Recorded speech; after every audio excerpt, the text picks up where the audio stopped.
Di tengah riuh rendah dunia internasional, ada satu kantor yang berdiri megah di jantung Manhattan, New York.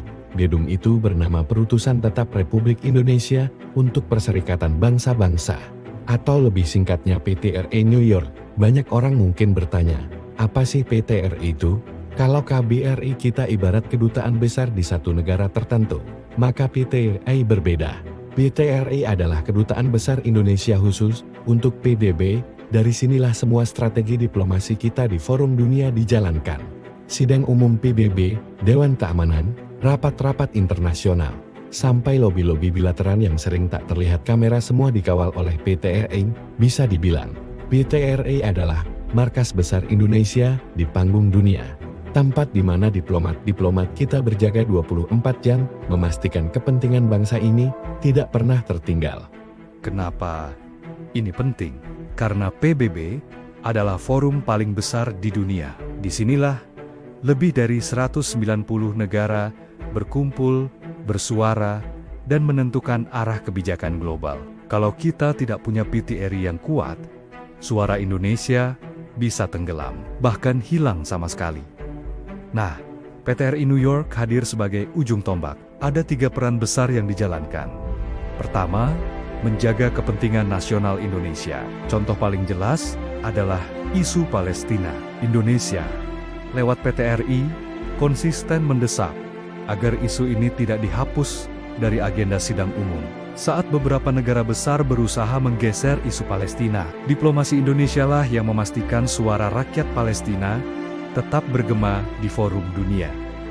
Kedua, membuka pintu kerja sama internasional. Jangan salah, di balik rapat-rapat resmi, ada ratusan pertemuan bilateral yang berlangsung. Dari sinilah lahir komitmen investasi, dukungan politik, sampai akses pasar untuk produk Indonesia. Misalnya, pertemuan di PT.RI New York berhasil melahirkan kesepakatan awal dari Arab Saudi dan Qatar untuk menanamkan modal di sektor energi.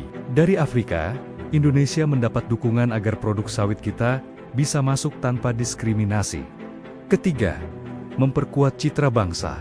Ingat, diplomasi bukan cuma soal politik, tapi juga branding. Dengan aktif di PBB, Indonesia dipandang sebagai negara besar yang konsisten memperjuangkan perdamaian. Kita bukan penonton, kita pemain utama. Bahkan Sekjen PBB Antonio Guterres menyebut Indonesia sebagai mitra istimewa dalam sistem multilateral. Itu artinya dunia mengakui posisi kita, dan hasilnya nyata. Bukan sekadar janji, Indonesia dipercaya memimpin G77 and China, kelompok negara berkembang terbesar di PBB, yang mewakili lebih dari 130 negara. Suara Indonesia kini adalah suara dunia berkembang. Indonesia sukses mendorong resolusi terkait perlindungan warga sipil di Gaza, meski berhadapan dengan veto negara besar. Diplomasi PT.RI ikut melapangkan jalan agar Ibu Kota Nusantara IKN mendapat dukungan global. Beberapa negara, seperti Korea Selatan dan Uni Emirat Arab, sudah menyatakan siap ikut serta membangun.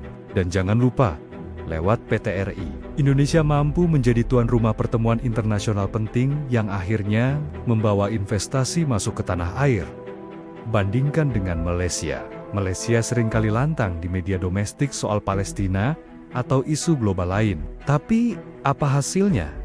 Di forum PBB, sangat minim. Diplomasi mereka tak sekuat Indonesia. Gaungnya tidak terdengar. Sementara, kita bicara lantang di podium, bekerja keras di balik layar, dan hasilnya jelas bisa dilihat.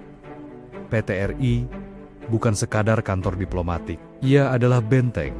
Ia adalah senjata. Ia adalah panggung di mana merah putih dikibarkan di hadapan dunia. Setiap diplomat di sana bekerja bukan untuk dirinya, tapi untuk 270 juta rakyat Indonesia. Saudaraku, ini bukan soal sekadar bangga. Ini soal strategi. Dengan PT.RI, kita memastikan Indonesia tetap dihormati, tetap diperhitungkan, dan tetap mendapatkan manfaat nyata, mulai dari dukungan politik, akses ekonomi, hingga perlindungan kepentingan bangsa di forum dunia. Jadi pertanyaannya, apakah peran Indonesia di PT.RI ini sudah maksimal? Haruskah kita lebih agresif lagi? Misalnya jadi mediator utama di konflik Timur Tengah? Dan kalau kalian jadi diplomat, Strategi apa yang bakal kalian ambil untuk membuat Indonesia semakin disegani dunia? Tulis jawaban kalian di kolom komentar. Jangan lupa like, share, dan subscribe agar semakin banyak yang paham bahwa diplomasi bukan sekadar wacana, tapi perjuangan nyata yang hasilnya bisa kita rasakan. Indonesia bukan hanya bicara, Indonesia bergerak, Indonesia bekerja, dan Indonesia menuai hasil. Inilah bukti bahwa bangsa besar tidak berhenti pada janji, tapi menorehkan aksi di panggung dunia.